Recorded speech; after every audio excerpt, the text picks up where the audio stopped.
Hi, this is Gary with MACMOST.com. Today, let's take a look at the basics of sorting in numbers.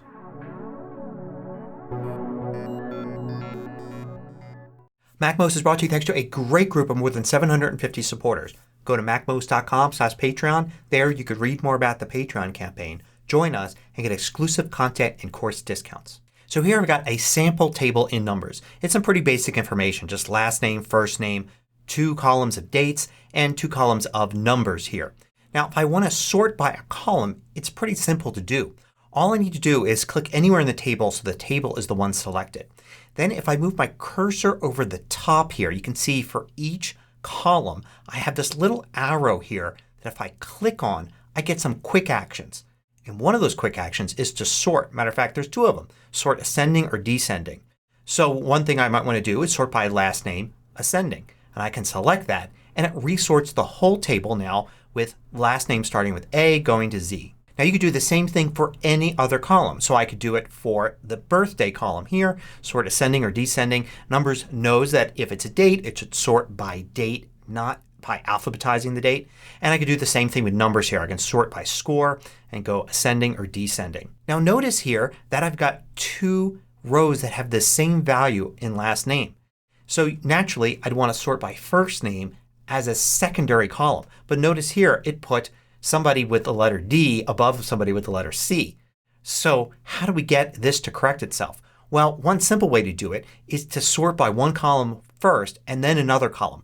Because numbers will remember the order, and when you sort by a column, if there's a tie, it will put them in the order they were before. So now if I go and sort by first name, you can see here Claire is now above Devin.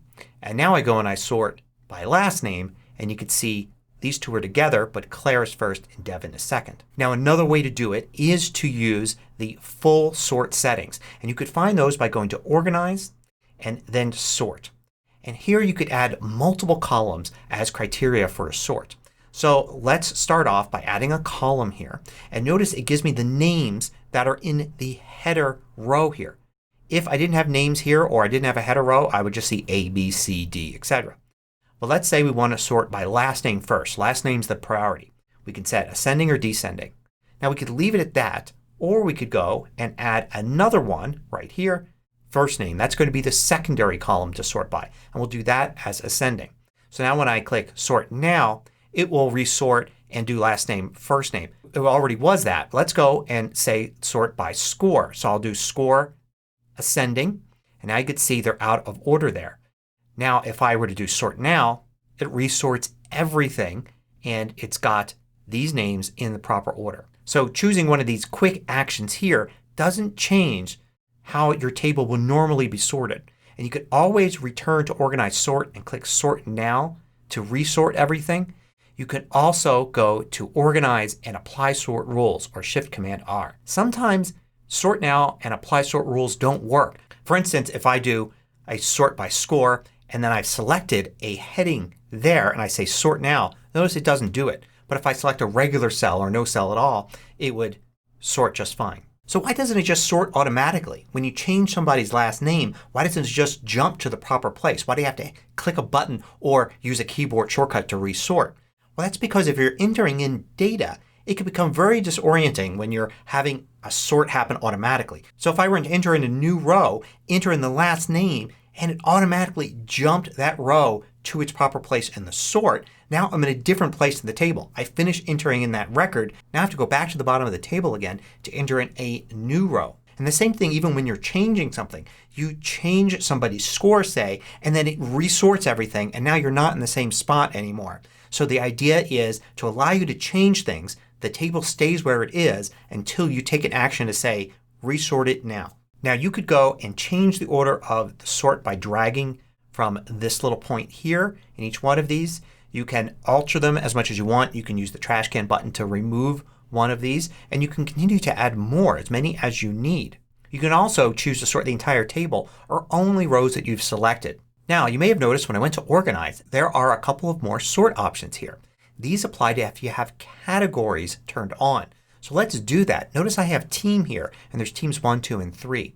If I click here I can quickly apply a category by adding it right there. Add category for team. And when I do that it groups everything by team. So you'd see team 3, team 1, team 2. Why did it choose that order? Because the first team mentioned was 3. The next one mentioned was 1. So maybe let's sort them by team number. Now if we go to organize, notice sort groups is turned on. We can access that and say sort by team ascending. Now what about this other option, sort summaries? Well, the summaries are these cells here that appear to the right of each category here. And I could click in one and click this button here to add a function to calculate a number for these. So for instance the total number in each category or a subtotal of those things, or in this case since it's a score, let's do average. And now you can see for each one of these we get the average. So this is the average for each group. Now if we go to organize and say sort summaries, notice that we can sort by the score here. So let's sort by descending to get the top team.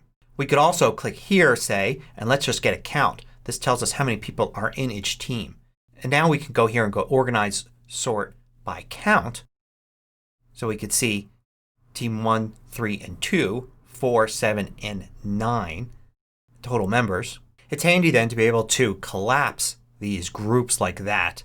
And you could just see each team, the total number of members, and the average for the team. That's handy if say you have 5,000 members and 7 teams. You can quickly see all the teams without having to worry about seeing every member listed under every team. If you option click on these little reveal triangles here, it'll reveal or hide all of the members of each group. And if I turn off categories, then you can see it puts everything back, but it keeps that same order. So team 1 members are first. Now sometimes it may be necessary to create a new column to sort by something. Like let's say we wanted to sort by the age of the members when they first joined.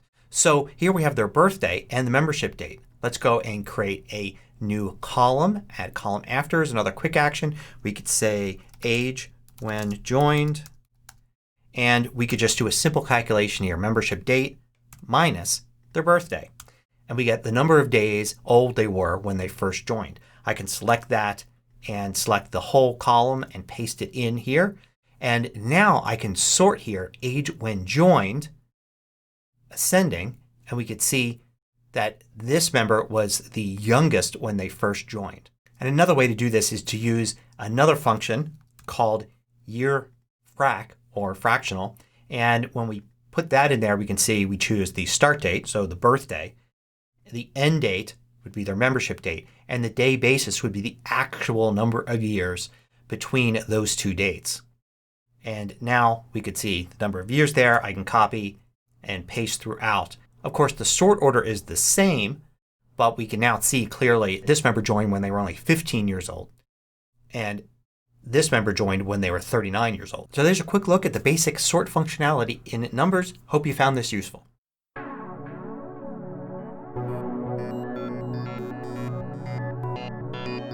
I publish new tutorials every weekday. Hit the subscribe button so you don't miss out. Then hit the little bell icon to get notifications for each new tutorial.